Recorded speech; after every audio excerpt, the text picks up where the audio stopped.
So I think our biggest problem is embracing who we really are. That we have the power to be in charge of our relationships. We have the power to be in charge of our health. We have the power to be in charge of our creative flow. All of these aspects of our lives where we normally feel victimized, we have power that we disown. And the things that help us disown it are those old encodings of information that we had from our earlier childhood years. Then out of those painful experiences, whether it was a lot of criticisms, whether it was abandonment, whether it was neglect, whether it was judgments, whether it was pressure to be perfect, have to achieve, have to perform, have to be perfect, any of that stuff that we have. All of those kind of experiences led us to draw conclusions from it. Conclusions about ourselves and about life. And I call those our core belief systems. We come to believe we're lovable or not lovable. We're capable or not capable.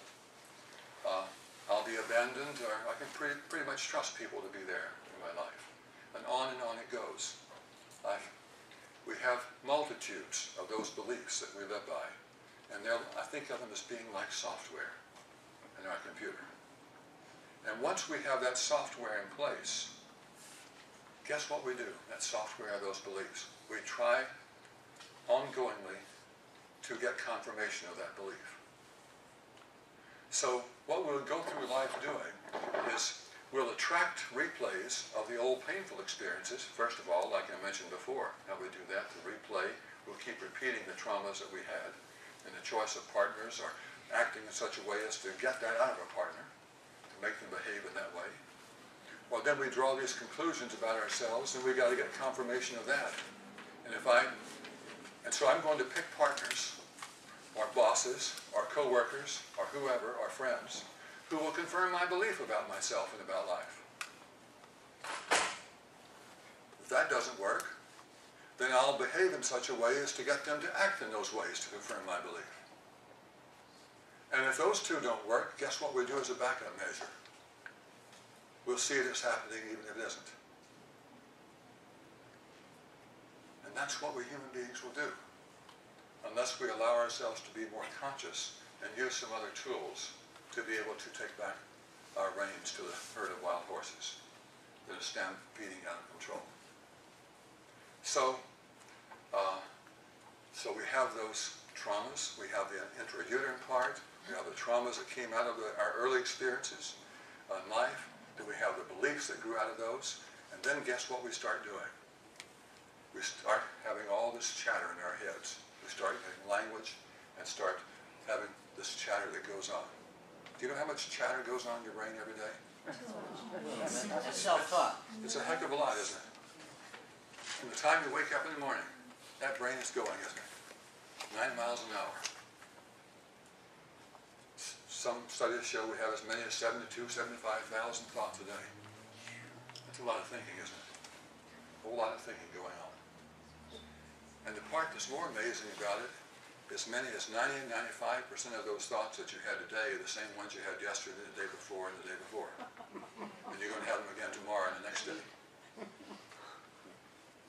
That's kind of discouraging, isn't it? But no, that doesn't have to happen.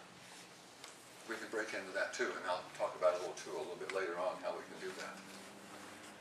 But the fact is, those things keep going. We keep looking for replays of the old traumas. We keep trying to get confirmation to our old beliefs.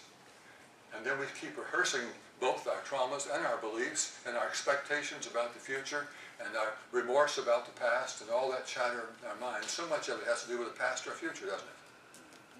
How much of the time do we ever live here right now? Not much.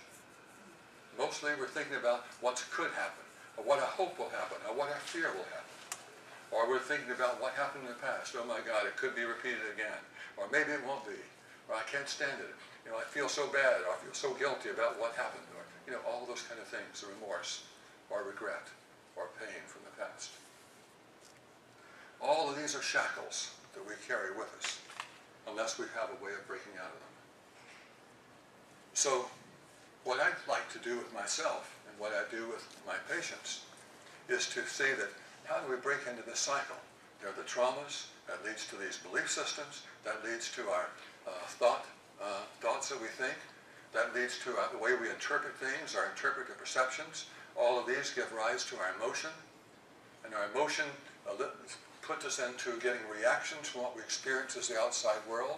That's confirmation of our old belief or our trauma, and that vicious cycle just keeps going on and on and on in our lives, as long as we live, unless we break into it. And where do we break into it most effectively? Most people try it at two places that don't work. Most people try breaking into it by trying to change a behavior or trying to change the emotion.